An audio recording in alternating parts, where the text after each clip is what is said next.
الحمدللہ رب العالمین والصلاة والسلام علی سید المرسلین وعلی آلہ واصحابہ اجمعین۔ سبق نمبر 32، اسم موصول۔ اسم موصول کی دو قسمیں ہیں، ایک اسم موصول خاص ہے اور ایک اسم موصول عام ہے۔ اسم موصول بھی ایک اسم معرفہ ہے، اور جو اسم موصول خاص ہے وہ ال سے شروع ہوتا ہے، جیسے الذی، اللتی، اللذانی، اللتانی، اللذین اور اللاتی۔ اس کے برخلاف اسم موصول عام ہوتا ہے، نکرہ ہوتا ہے، اور ان کی تعداد صرف 4 ہے۔ من جو ذوی العقول کے لیے استعمال ہوتا ہے، ما جو غیر ذوی العقول کے لیے استعمال ہوتا ہے، اور اس کو مائے موصولہ بھی کہتے ہیں۔ اس ظرف زمان ہے اور حیثو بھی ظرف مکان ہے۔ اسم موصول کے بعد ایک جملے کا آنا ضروری ہے، اس جملے کو صلہ کہتے ہیں۔ جیسے مثال کے طور پر قرآن مجید میں ہے الذین انعمت علیہم، الذین کے بعد انعمت علیہم ہے، یہ انعمت علیہم کا جو جملہ ہے وہ صلہ کہلاتا ہے۔ جیسے ایک دوسری مثال دیکھ لیجئے الذی خلقک، الذی خلقک، اور تو یہاں الذی کے بعد خلقک ہے، خلقک جو ہے یہ صلہ ہے۔ پہلے تو دیکھیے صلہ تو کہتے ہیں جوڑ کو، جوائنٹ، انگریزی میں جس کو جوائنٹ کہتے ہیں، اور موصول میں ہوتا یہ ہے، وہ ایک ایسی چیز ہے موصول، اس میں موصول ایک ایسی چیز ہے، اس اسم کو جوڑ دیا گیا ہے ایک جملے کے ساتھ، اور یہ اسم موصول مبنی ہوتا ہے، لیکن اس اسماء اشارہ کی طرح موصولات خاصہ کے مثنی یہ معرب ہیں۔ جیسے وہاں ہم نے بتایا تھا آپ کو اللذینی اور اللتینی، یہ جو ہے اللذانی، اللتانی سے پھر نصب و جر کی حالت میں اللذینی، اللتینی ہو جاتی ہیں۔ اور اب دیکھیے ایک دوسری بات جو بڑی ضروری ہے، ذرا اس کو سمجھ لیجئے کہ اسم موصول کے بعد ہم نے کہا کہ ایک جملے کا آنا ضروری ہے، اس کو صلہ کہتے ہیں۔ جیسے الذین انعمت علیہم، انعمت علیہم یہ صلہ ہے، یہ جوڑا گیا حصہ ہے یہ، اور اس کو کس سے جوڑا ہے ہم نے؟ اسم موصول الذین سے جوڑا ہے۔ تو اس صلے کے اندر ایک ضمیر کا ہونا ضروری ہے، اور یہ اس کو ضمیر عائد یا ضمیر رابط کہتے ہیں۔ یہ ضمیر کبھی ظاہر ہوتی ہے اور کبھی پوشیدہ ہوتی ہے۔ اب جیسے انعمت علیہم، انعمت علیہم، تو الذین میں انعمت علیہم ہے۔ دیکھیے الذین کیا ہے؟ یہ جمع ہے، الذین انعمت علیہم، الذین اس میں موصول، اس کے بعد صلہ، تو اس میں ضمیر عائد کیا ہے؟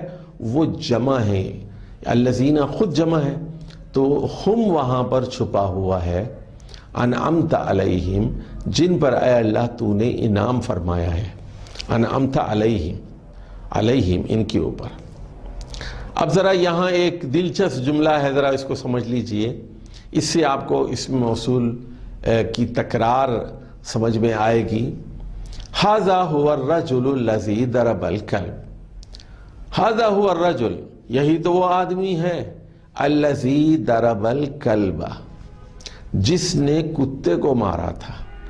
تو یہاں الذی کے بعد صلہ کیا ہے؟ ضرب الکلب، یہ صلہ ہے، یہ جملہ ہے جو الذی سے جوڑا گیا ہے۔ ضرب جو ہے، ضرب الکلب، یہ پورا جملہ ہے، جملہ فعلیہ ہے، ضرب الکلب، اور کلبہ مفعول بھی ہے، ضرب فعل۔ اس میں ضمیر ایک چھپی ہوئی ہے، اور وہ ضمیر ہے ہوا، جس نے کتے کو مارا تھا۔ الذی، یہی وہ آدمی ہے جس نے کتے کو مارا تھا۔ ھذا ھو الرجل الذی ضرب الکلب الذی قتل الفار۔ اب یہ جو الذی ہے، جس نے چوہا مار دیا تھا، وہ کتا جس نے چوہا مار دیا تھا۔ اب یہاں پر جو الذی ہے وہ قلب سے جڑا ہوا ہے، اور وہاں اور الذی اکل الخبز، اب وہ چوہا کہاں تھا؟ وہ چوہا یہاں الذی سے مراد وہ چوہا ہے جس نے اکل الخبز، جس نے روٹی کھا لی تھی، اور خبز کہاں تھی؟ الذی کان فی خزانہ، کہ وہ روٹی، وہ خبز جو الماری میں رکھی ہوئی تھی، وہ روٹی چوہے نے کھا لی تھی، التی کانت فی المطبخ، اور خزانتن یہ کیا ہے؟ یہ مؤنث ہے، اس لیے الذی کے بجائے ہم یہاں التی استعمال کر رہے ہیں، کانت فی المطبخ، یہ کچن کے اندر یہ الماری موجود تھی، الذی کان فی بیت احمد، اور یہ مطبخ کہاں تھا؟ یہ احمد کے گھر کے اندر، وہ مطبخ جو احمد کے گھر میں تھا، اور احمد کا گھر کہاں تھا؟ احمد کون؟ الذی یسکن مکہ، وہ احمد جو مکے میں تھا۔ اب ذرا یہ ضمیر عائد کو ہم ذرا سمجھنے کی کوشش کرتے ہیں کہ الذی هو ذاہب ابونا، اب یہاں دیکھیے الذی وہ شخص جو جا رہے ہیں، ہوا ذاہب، الذی ہوا ذاہب وہ شخص جو چل رہے ہیں، جا رہے ہیں، ابونا وہ ہمارے والد ہیں۔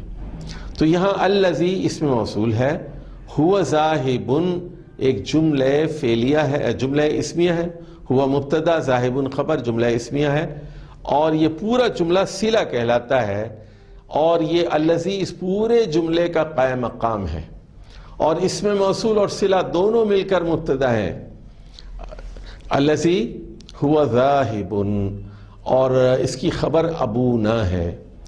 تو یہاں صلہ میں ایک ضمیر رابط کا ہونا ضروری ہے، یہ بات پہلے آپ کو بتائی گئی تھی، اور یہاں وہ ضمیر ہے ہوا، الذی ہوا ذاہب ابونا، وہ شخص جو جا رہے ہیں وہ ہمارے والد ہیں۔ تو یہاں الذی ہوا ذاہب ابونا میں ہوا ضمیر ہے، اور یہ ظاہر ہے، بالکل نظر آ رہی ہے، لیکن کبھی یہ پوشیدہ بھی ہوتی ہے، اور یہ رابطے کا کام کرتی ہے اس میں موصول میں اور صلہ میں، اس لیے اس کا نام رابط بھی رکھا گیا ہے۔ آپ اس کو رابط کہیے یا ضمیر عائد کہیے۔ اب ضمیر مستتر، چھپی ہوئی ضمیر کا ہم ذکر کرتے ہیں، جیسے ایک جملہ لیجئے، این الطالب الذی غاب امس، کہاں ہے وہ طالب علم جو کل غائب تھا؟ این الطالب الذی غاب امس، تو الذی غاب امس پچھلے جملے میں تو ہوا موجود تھا، یہاں پر دیکھیے آپ این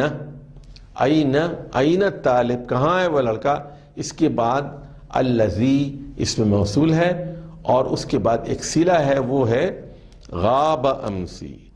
تو یہاں غابہ صلہ ہے، غابہ، اور یہ مذکر واحد کے لیے فعل ماضی ہے، اس لیے یہاں پر ہوا کی جو ضمیر ہے وہ مستتر ہے، وہ پوشیدہ ہے، اس لیے اس کو ضمیر عائد کہتے ہیں۔